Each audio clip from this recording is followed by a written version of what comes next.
Hello students, YouTube के channel management with DP Singh में आप सभी का स्वागत है।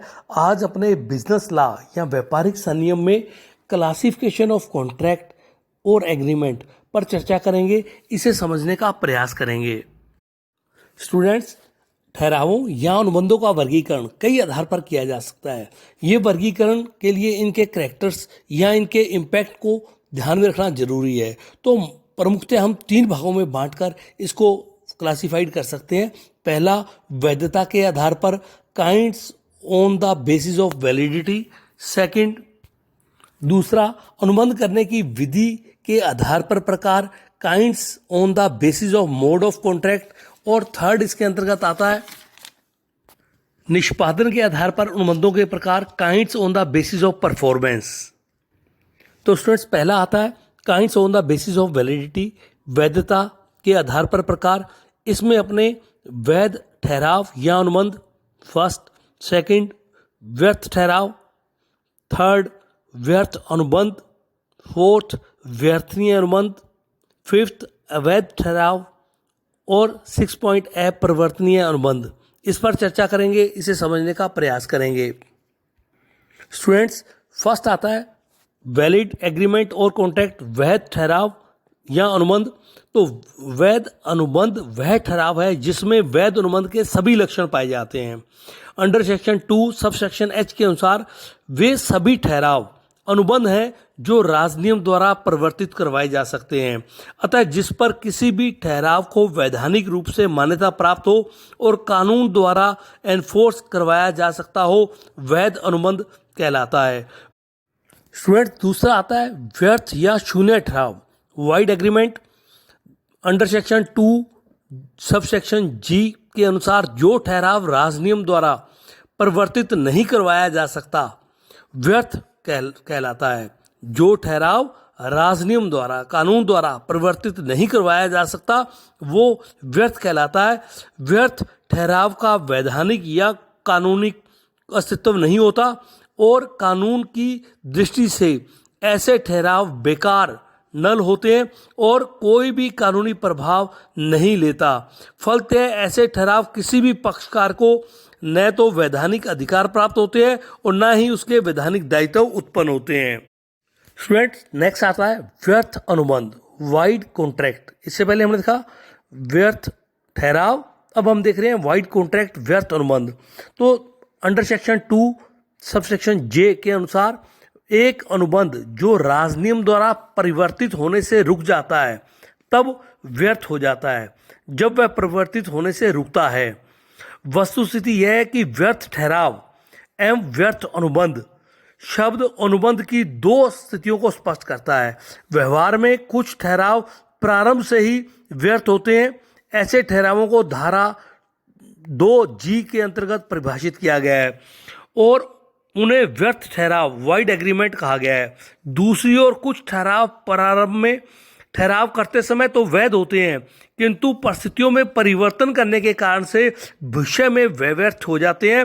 ऐसे ठहरावों को धारा 2J या 2J के अनुसार व्यर्थ अनुबंध के रूप में परिभाषित किया गया है। ऐसे अनुबंध उस समय व्यर्थ हो जाते हैं जब परिस्थितियों में परिवर्तन हो जाता है, अर्थात पहले तो वो कानूनन ठहराव अनुबंध बन जाते हैं, लेकिन परिस्थितियों में परिवर्तन होने के कारण उन्हें पूरा करना असंभव हो जाता है, इसलिए वो व्यर्थ अनुबंध बन जाते हैं। आइए स्टूडेंट्स, व्यर्थ ठहराव और व्यर्थ अनुबंध को अंतर के आधार पर और अधिक गहराई से समझने का प्रयास करते हैं। तो व्यर्थ ठहराव, वाइड एग्रीमेंट, जो ठहराव राजनियम द्वारा परिवर्तित नहीं करवाया जा सकता, व्यर्थ कहलाता है। जबकि व्यर्थ अनुबंध, जब कोई अनुबंध राजनियम द्वारा परिवर्तनीय होने से रुक जाता है तब व्यर्थ हो जाता है, और जब वह परिवर्तनीय होने से रुकता है तो उसको अपने व्यर्थ अनुबंध कहते हैं। और व्यर्थ ठहराव, यह ठहराव प्रारंभ से ही अर्थात उत्पत्ति से ही व्यर्थ होता है, जबकि व्यर्थ अनुबंध यह तब व्यर्थ होता है जबकि राजनियम द्वारा इसको परिवर्तनीय नहीं करवाया जा सकता। व्यर्थ ठहराव के अंतर्गत दिए गए धन को सामान्यतः पुनः प्राप्त नहीं किया जा सकता, परंतु अवयस्क द्वारा कपट या मिथ्या वर्णन की दशा में समानता के सिद्धांत के आधार पर धन को पुनः प्राप्त कर सकते हैं। जबकि व्यर्थ अनुबंध के अंतर्गत दिए गए धन को पुनः प्राप्त किया जा सकता है।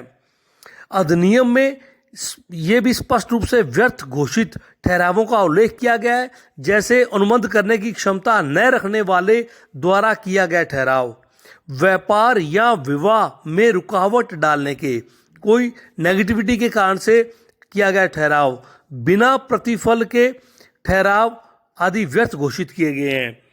अनुबंध व्यर्थ तब हो जाता है जबकि अनुबंध को पूरा करना परिवर्तित परिस्थितियों के कारण असंभव हो जाता है।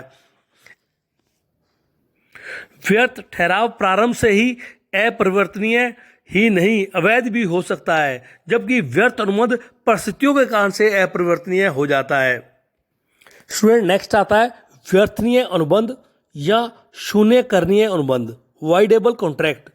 Under section 2 sub section I के अनुसार ठहराव जो कि एक या अधिक पक्षकारों की इच्छा पर तो परिवर्तनीय होता है, लेकिन दूसरे पक्षकार या पक्षकारों की इच्छा पर व्यर्थनीय अनुबंध कहलाता है। अर्थात दूसरे पक्षकार या पक्षकारों की इच्छा पर नहीं होता तो ऐसा एक पक्षकारों पर होता है या एक से अधिक पक्षकारों की इच्छा पर होता है, उसे व्यर्थनीय अनुबंध कहते हैं।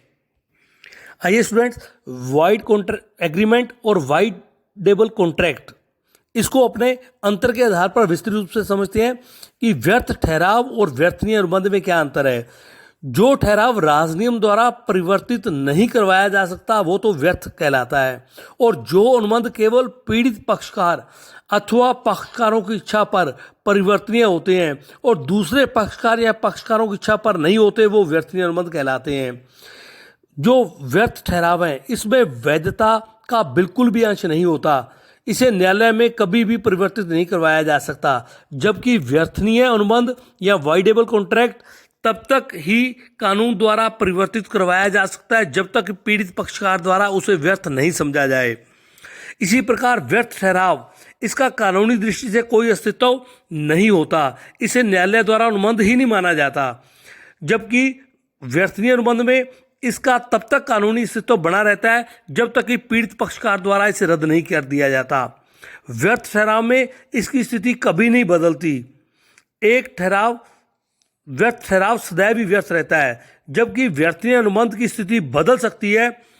यह वैध तथा व्यर्थ दोनों में से किसी एक प्रकार के अनुबंध का रूप ले सकता है। अब स्टूडेंट, मैं आपको वो कारण बता रहा हूं जिससे इन दोनों में हमें क्लियर अंतर दिखाई देता है। व्यर्थ ठहराव तब होता है जबकि वह अनुबंध करने की क्षमता न रखने वाले पक्षकारों द्वारा किया जाए। व्यर्थ ठहराव कब होता है? जब अनुबंध करने की उनमें क्षमता नहीं है और उनके द्वारा किया जाता है। ठहराव गलती पर आधारित हो कि उसका प्रारंभ से ही गलती पर है, बिना प्रतिफल के किया गया हो, अवैधानिक उद्देश्य या प्रतिफल उसके अंतर्गत दिखाई देता हो। जबकि व्यर्थनीय अनुबंध तब कहलाता है जब उसमें उत्पीड़न, अनुचित प्रभाव, मिथ्या वर्णन, कपट से प्रभावित होता है। इसके अतिरिक्त धारा 39, 53, 55 के अंतर्गत भी पक्षकार अनुबंध को व्यर्थनीय समझ सकते हैं।